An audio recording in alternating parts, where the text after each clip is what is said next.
दुर्गे स्मृता हरसि भीतिमशोषजन्तो स्वस्थे स्मृता भतिमतीव शुभां ददासि दारिद्र्य दुख भयहारिणी का त्वदन्नया सर्वोपकारणाय सदार्थचित्ता।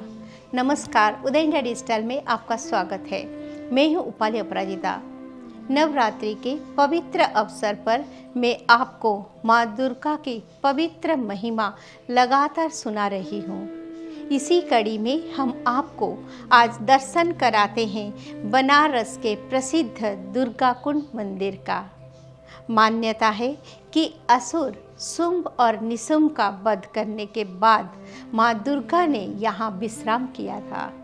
माता यहाँ पर आदि शक्ति स्वरूप में विराजमान करते हैं और ये मंदिर आदि काल से है। आदि काल में काशी में केवल 3 ही मंदिर थे। पहला काशी विश्वनाथ, दूसरा माँ अन्नपूर्णा और तीसरा दुर्गा मंदिर। ये मंदिर तंत्र साधकों के लिए भी बहुत महत्व रखता है। यहाँ स्थित हवन कुंड की अग्नि कभी शांत नहीं होती। इसमें हर रोज हवन किया जाता है। इस मंदिर से जुड़ी कई कथाएं हैं। पहली कथा तो ये है कि शुंभ निशुंभ वध के बाद ये माता का विश्राम स्थल बना। बाद के समय में इस स्थान पर मंदिर का निर्माण काशी नरेश राजा सुबाहु के द्वारा कराया गया। मंदिर और इस स्थित कुंड के निर्माण के पीछे का कारण एक युद्ध था। हजारों साल पहले राजा सुबाहु ने अपने पुत्री के विवाह के लिए स्वयंवर का आयोजन किया, लेकिन राजकुमारी ने स्वयंवर के पहले स्वप्न में अपना विवाह अयोध्या के राजकुमार सुदर्शन से होता हुआ देखा।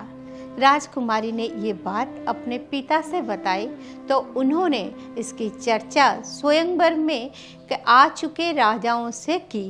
राजाओं ने इसे अपना अपमान समझा और सुदर्शन के खिलाफ युद्ध की घोषणा कर दी। प्रयागराज में भारद्वाज ऋषि के आश्रम में रहकर शिक्षा ग्रहण करने वाले राजकुमार सुदर्शन ने राजाओं की चुनौती को स्वीकार करके माँ दुर्गा से विजय का आशीर्वाद मांगा। युद्ध भूमि में जब सुदर्शन युद्ध के लिए पहुंचा तो खुद आदि शक्ति ने वहां पहुंचकर विरोधियों का वध कर डाला। इस भीषणतम युद्ध के कारण रक्त से एक कुंड निर्मित हो गया। यही कुंड दुर्गा कुंड कहलाया। माँ दुर्गा ने खुद राजकुमारी का विवाह सुदर्शन के साथ करने का आदेश दिया। इसके बाद राजा सुबाहु ने इस स्थान पर माँ दुर्गा के दिव्य मंदिर का निर्माण कराया। पौराणिक मान्यताओं के अनुसार जहाँ भी माँ दुर्गा प्रकट होती है वहाँ पर उनके प्रतीकों की उपासना की जाती है। ये स्थान भी उनमें से एक है। यहाँ माँ दुर्गा के मुखौटे और चरण पादुका की प्राण प्रतिष्ठा की गई है।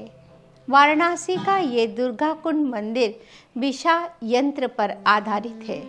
विषा यंत्र का मतलब है 20 कोण वाली एक तांत्रिक संरचना, जिस पर इस दुर्गा मंदिर की नींव रखी गई है। यही कारण है कि तांत्रिक पद्धति के उपासकों के बीच इस मंदिर की विशेष मान्यता है। नवरात्रि में चौथे दिन यहाँ माता कुष्मांडा की विशेष पूजा की जाती है। दुर्गा कुंड मंदिर का निर्माण प्रसिद्ध नागर शैली में हुआ है। लाल पत्थर से बने इस मंदिर की बनावट इतनी सुंदर है कि यहाँ दर्शन के लिए आने वाले श्रद्धालु मंदिर देखकर ही मंत्रमुग्ध हो जाते हैं। कई युग पुराने इस मंदिर के वर्तमान परिसर का निर्माण सन 1760 में बंगाल की रानी भवानी द्वारा की गई। उस समय मंदिर के निर्माण में 50,000 रुपये से अधिक की लागत आई थी।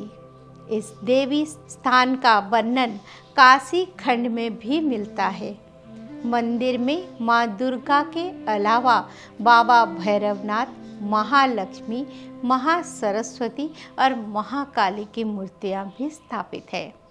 मंदिर में माँ दुर्गा के अनन्य भक्त एवं मंदिर के पुजारी को भी समर्पित स्थान प्राप्त है। मान्यताओं के अनुसार प्राचीन समय में मंदिर के पुजारी को माँ दुर्गा का दर्शन और वरदान प्राप्त हुआ। तब से ही मंदिर में माँ दुर्गा के साथ उन पुजारी जी के दर्शन भी किए जाते हैं। विस्तृत रूप से शोध किया जाए तो शायद ये मंदिर विश्व के सबसे प्राचीन मंदिरों में से एक निकले। लोगों का कहना है इस दुर्गा कुंड में पानी पाताल से आता है, इसीलिए इस कुंड का पानी कभी नहीं सूखता। लगभग सभी पवित्र तीर्थ पर यहाँ मांगलिक कार्य एवं मुंडन इत्यादि के लिए भी लोग आते हैं। इस मंदिर में यंत्र रूप में विराजमान माँ दुर्गा का तेज इतना भीषण है कि माँ के सामने खड़े होकर दर्शन करने भर से ही भक्त के कई जन्मों के पाप भस्म होते हैं। दुर्गा मंदिर में माँ दुर्गा की जो मूर्ति स्थापित है ये दुर्गा कुंड की जलाशय से ही प्राप्त हुई है, जो पाताल से आई थी। उदय इंडिया डिजिटल पर हम आपको सनातन धर्म से जुड़ी इस प्रकार की अद्भुत जानकारियाँ प्रदान करते रहेंगे। देखते रहिए मेरा विशेष कार्यक्रम भारतीय चेतना। जय माँ दुर्गा।